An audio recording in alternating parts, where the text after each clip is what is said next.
dianggap bermanfaat.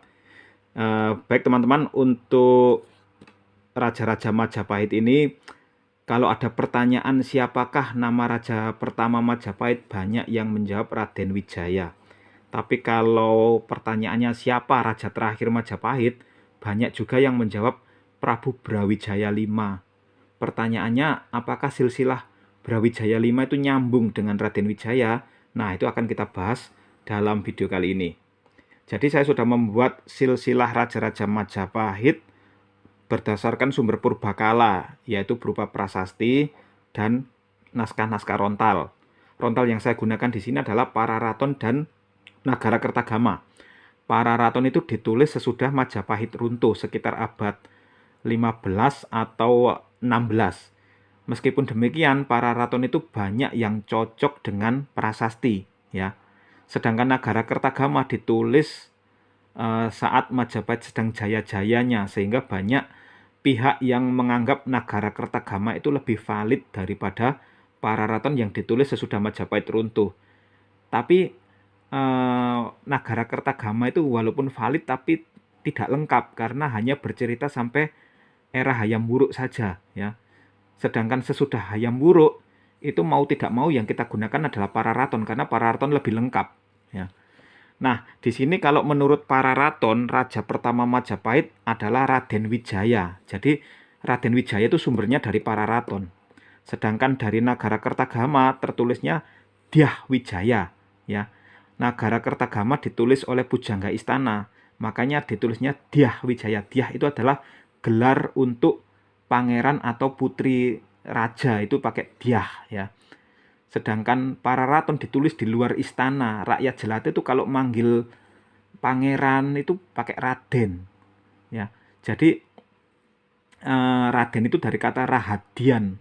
Rahadian disingkat jadi Rahaden, kemudian disingkat lagi jadi Raden. Itu adalah panggilan rakyat kepada bangsawan, ya, bangsawan keturunan raja itu Raden. Artinya itu sama kayak majikan atau juragan, ya. Jadi Raden Wijaya itu artinya sama kayak juragan Wijaya gitu, ya. Itu rakyat kalau manggil seperti itu. Pararaton ditulis pakai bahasa rakyat, maka gelarnya Raden Wijaya. Sedangkan Nagarakertagama ditulis pakai bahasa istana, makanya tertulisnya Dyah Wijaya. Tapi nama yang lebih lengkap itu ditemukan di prasasti Kudadu, ya, namanya Nararya Sanggrama Wijaya. Nararya itu gelarnya, artinya yang mulia di antara para laki-laki atau laki-laki mulia gitu, ya. Sedangkan Sanggrama Wijaya ini nama lengkapnya Raden Wijaya. Jadi nama panjangnya Sanggrama Wijaya. Kalau di Pararaton cuma diambil Wijayanya saja. Nagarakertagama juga gitu. Setelah jadi raja, gelarnya adalah Sri Kertarajasa Jayawardhana. Ini tertulis di berbagai prasasti dan Nagarakertagama. Kalau di Pararaton cuma tertulis Sri Kertarajasa. Gitu aja, ya. Di Nagarakertagama disebutkan dia memerintah tahun 1294 sampai 1309. Tapi kalau di berita Cina itu 1293, ya. Sesudah meninggal digantikan oleh putranya. Kalau Pararaton menyebut namanya Raden Kalagemet bergelar Sri Jayanagara. Tapi kalau di Nagarakertagama cuma tertulis Sri Jayanagara saja. Sedangkan di prasasti-prasasti itu ternyata sejak kecil dia sudah pakai nama Sri Jayanagara, ya. Prasasti-prasasti era Raden Wijaya itu tertulis bahwa sejak kecil dia sudah pakai nama Jayanagara. Setelah menjadi raja, baru pakai gelar Sri Sundara Pandya Dewa Diswara. Ini tertulis di prasasti Tuhan Nyaru. Memerintah tahun 1309 sampai 1328. Menurut Pararaton, dia dibunuh oleh tabib istana namanya Tanca. Karena tidak punya anak, maka tahta Majapahit diwariskan kepada adiknya, ya, adik perempuan lain ibu. Kalau di Pararaton hanya tertulis Breng Kahuripan. Breng Kahuripan itu artinya Bathara ing Kahuripan. Jadi pada saat Jayanagara memerintah, dia adik perempuannya ini menjabat sebagai raja bawahan di Kahuripan. Tidak disebutkan namanya. Kalau di Nagarakertagama disebut Sri Tribhuwana Wijaya Tunggadewi. Kalau di prasasti-prasasti namanya Sri Tribhuwana Tunggadewi.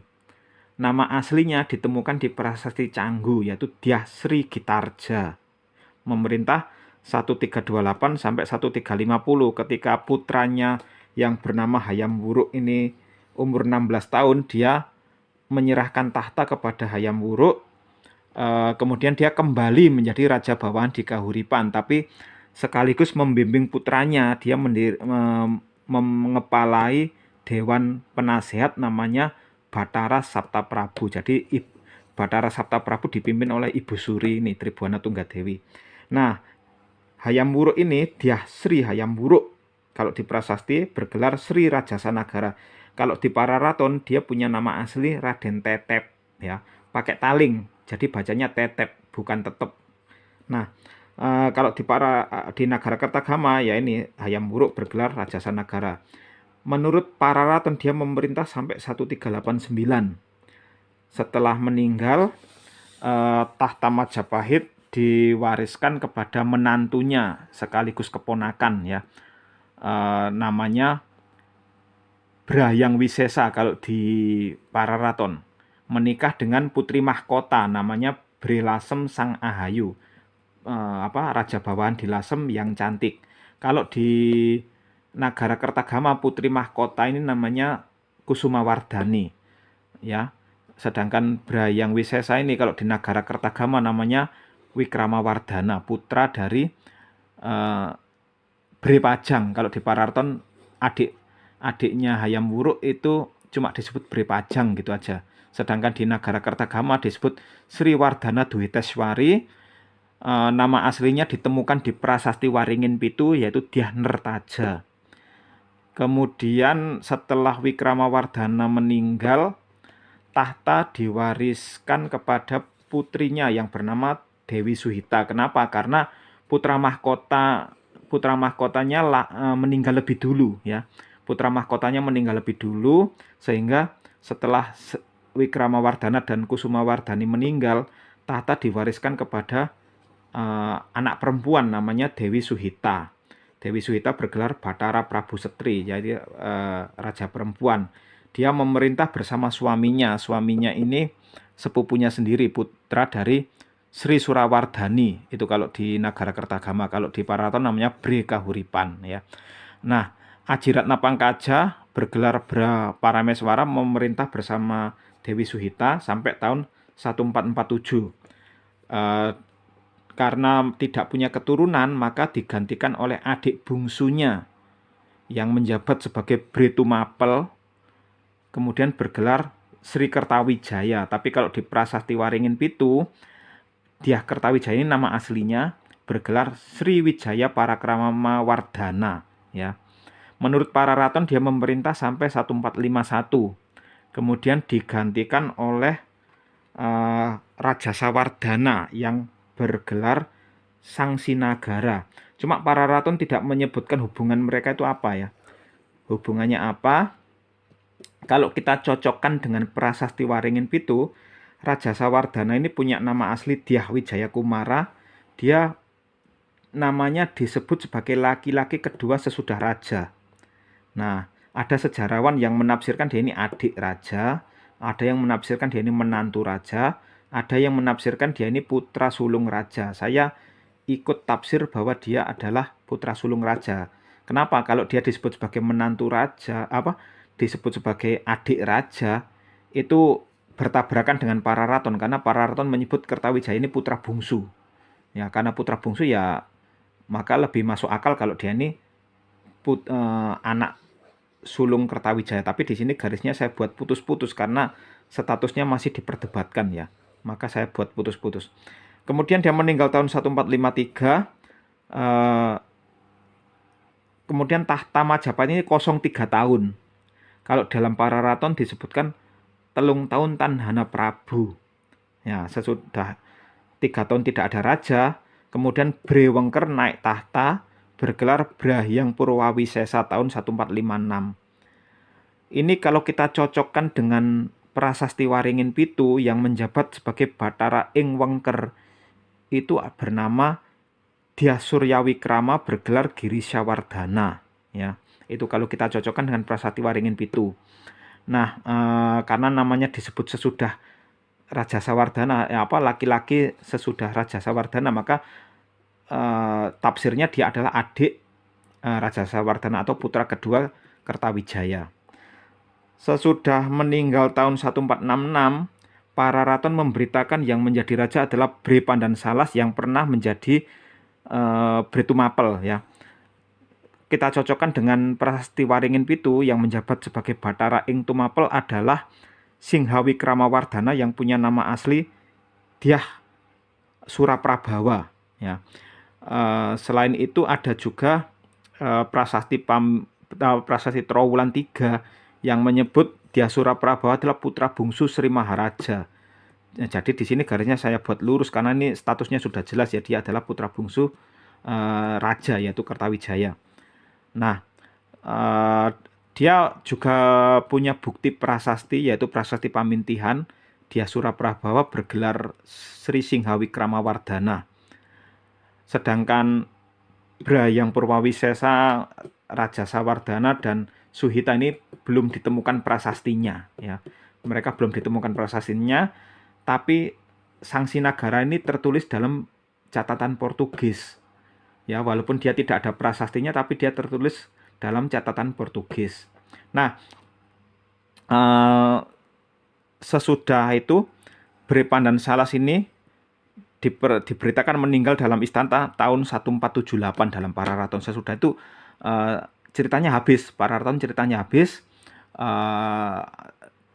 tidak ada lagi yang menjadi raja ya. Tapi ternyata ditemukan prasasti yang menyebut nama raja Bathara Prabu Girindrawardhana Dyah Ranawijaya. Itu prasasti peta ini tidak tertulis di Para Raton. Dalam prasasti peta yang dikeluarkan oleh Ranawijaya ini disebutkan bahwa Sang Mungguing Jinggan itu menang perang melawan Majapahit. Jadi dia memberitakan Majapahit itu dikalahkan oleh Sang Mungguing Jinggan yang dibantu oleh Brahmaraja Ganggadhara. Brahmaraja Ganggadhara mendapatkan anugerah tanah perdikan di Petak dari raja-raja sebelum Ranawijaya yang punya nama Anumerta, Sang Moktaring Amertawisesalaya dan Sang Mokteng Mahalaya Bawana ya. Jadi pada era Ranawijaya baru dibuatkan prasasti sebagai pengukuhnya ya. Nah, pertanyaannya di sini kok tidak ada Brawijaya ya. Ini namanya dinasti Rajasa ya. Dinasti Rajasa itu tertulis dalam prasasti Balawi bahwa Nararya Sangramawijaya adalah permata dinasti Rajasa. Nah, pertanyaannya kok di sini tidak ada nama Brawijaya, Brawijaya 5, 4, 3, 2, 1 kok tidak ada. Nah, itu Brawijaya itu sumbernya bukan dari sumber purbakala, tapi sumbernya dari sastra era Jawa Baru yang ditulis ratusan tahun sesudah Majapahit runtuh. Kita sebutnya sumber tradisional. Ini saya sudah buatkan silsilahnya ya.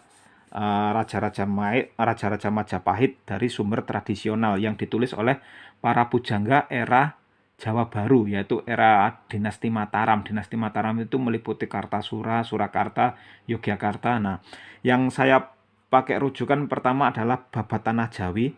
Babat Tanah Jawi menyebut Raja Majapahit pertama itu namanya Raden Sesuruh ya.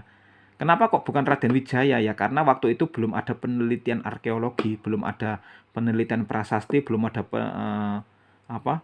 Rontal Nagara Kertagama belum ditemukan, para raton belum ditemukan, maka pujangga keraton era Jawa Baru mengarang cerita bahwa Raja Majapahit yang pertama bernama Raden Sesuruh.